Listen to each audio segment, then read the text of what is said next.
સુંદર મજાનું વર્ણન કર્યું છે કે શ્રુત્વા ગુણામ ભવન સુંદરમ સુરત્વા તે નિર્વિશ્યમ કર્ણ વિવેરહતોષ્યમ તોપતાપશમ.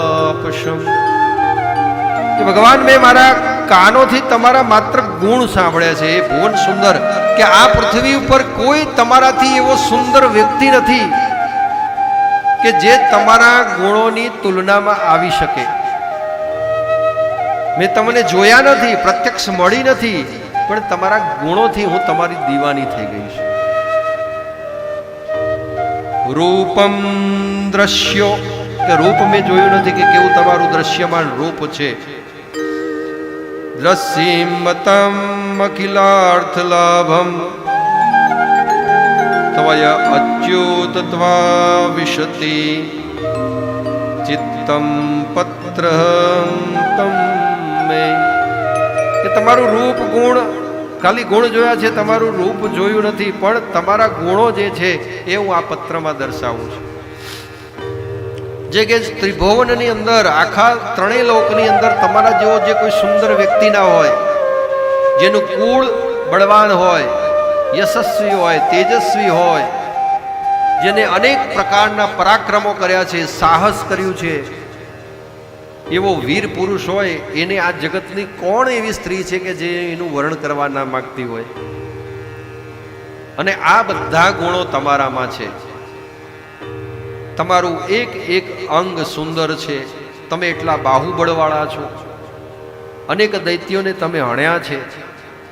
તમારામાં બાહુ પણ બળ એટલું પણ છે, એટલા શક્તિશાળી છો કે આ બધું જોઈ અને મને એવી ઈચ્છા થઈ કે મારા મનથી હું તમને વરી ચૂકી છું.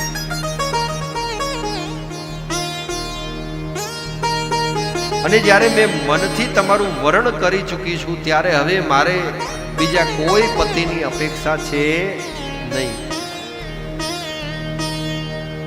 માટે કદાચ મારા પિતા, મારા ભાઈ મારા લગ્ન નક્કી કર્યા છે અને મને જો બીજાને સુપ્રત કરી દેવામાં આવશે, બીજા સાથે લગ્ન કરાવી દેવામાં આવશે, તો એક ક્ષણ પણ હું જીવી શકીશ નહીં.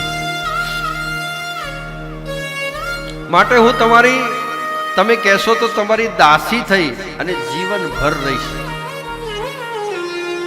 પણ તમે મારું વર્ણન કરો. કદાચ લગ્ન મંડપ સુધી તમે ન આવી શકતા હોય તો અમારા કુળનો એવો રિવાજ છે કે જ્યારે જ્યારે પણ કન્યાના લગ્ન થતા હોય ત્યારે માં ભગવતી, માં ભવાનીનું પૂજન કરવા માટે અમે એમના મંદિરે જઈએ છીએ. જે નગરની બહાર એ મંદિર આવેલું છે, તો તમે નગરની બહાર આવો અને આવી અને મારું વર્ણન કરી લો.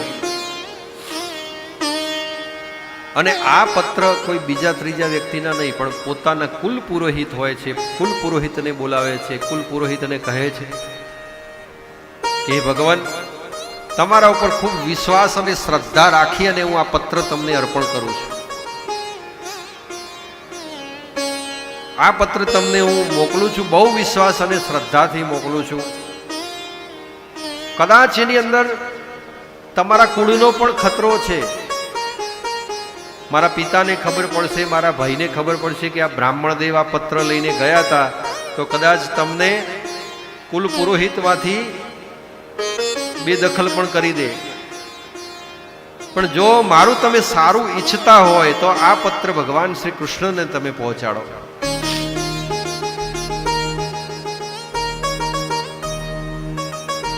બ્રાહ્મણોને બહુ કઈ પડી ના હોય કે ભાઈ સત્ય વસ્તુ હોય એના તરફ જાય. એના પિતાજી નહીં બોલાવે, બીજી જગ્યાએ યજમાન વર્તી કરીશું, એમાં શું ફરક પડવાનો છે? પણ આ દીકરી છે, એની આટલી કામના છે,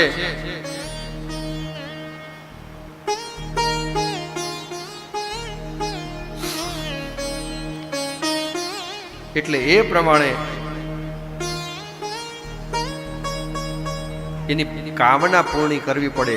પછી સાંભળવું ના સાંભળવું એ કૃષ્ણ ભગવાનની વાત છે, પણ હું પત્ર લઈને તો જઉં.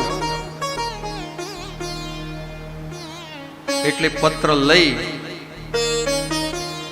અને જાય છે. બ્રાહ્મણ દેવ ત્યાં જાય છે. હે